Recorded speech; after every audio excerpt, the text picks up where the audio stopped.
চাঁদাবাজি নিয়ে Facebook video ঘিরে আবারও আলোচনায় ইশরাক আসিফ দ্বন্দ্ব। খোলাসা করার আহ্বান সালাউদ্দিন আহমেদের, রাজনৈতিক উদ্দেশ্যমূলক অভিযোগ উপদেষ্টার। 5 আগস্টের পরে তার সাথে আমার কখনো কথা বা দেখা হয়নি। এর সাথে ভাই আমার কোনো ধরনের সম্পৃক্ততা নাই। সরকারের কোনো উপদেষ্টা জড়িত আছে কিনা সেইটি একটি প্রশ্ন। জনগণের সামনে সেই প্রশ্নের উত্তরটা তুলে ধরা দরকার। সংসদ নির্বাচনের রোডম্যাপ ঘোষণা আগামী সপ্তাহে, জানালো ইসি। সংস্কার বা জুলাই সনদের পাশাপাশি দলগুলোর মানসিকতা বদলানোর পরামর্শ।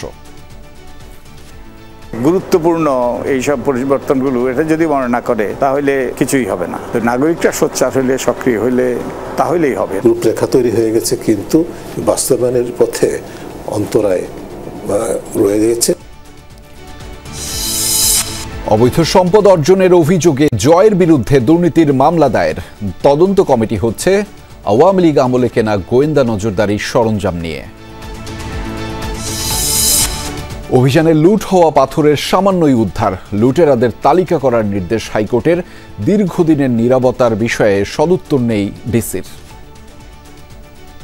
যারা এর সঙ্গে জড়িত ছিল তাদের কোনো তালিকা অথবা তাদের নাম পরিচয় পেয়েছেন আপনি? গত 1 বছরে কি আপনারা এই লিস্টটা তৈরি করতে পারেন নাই কারা আসলে লুটপাট করেছে? এটা আইনগত প্রক্রিয়া, এটা আইন শৃঙ্খলা বাহিনী দেখছে। তাদের সাথে কথা বললে আপনারা একুরেট জানতে পারবেন।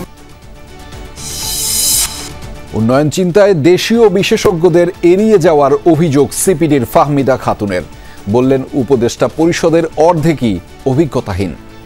বাংলাদেশের এক্সপার্টরা কি এখানে ঘাস খেয়ে বড় হয়েছেন?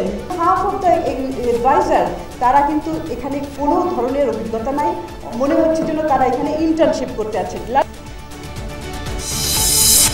বনানীর সীসাবারে ছুরিকাঘাতে যুবক খুন। ঘাতকরা পূর্ব পরিচিত, ধারণা পুলিশের। শেওড়াপাড়ায় পারিবারিক কলহের বলি স্ত্রী। উজানের ঢলে হু হু করে বাড়ছে নদ নদীর পানি। ডুবছে তিস্তা ও পদ্মা অববাহিকার নিম্নাঞ্চল। 12 জেলায় বন্যার শঙ্কা।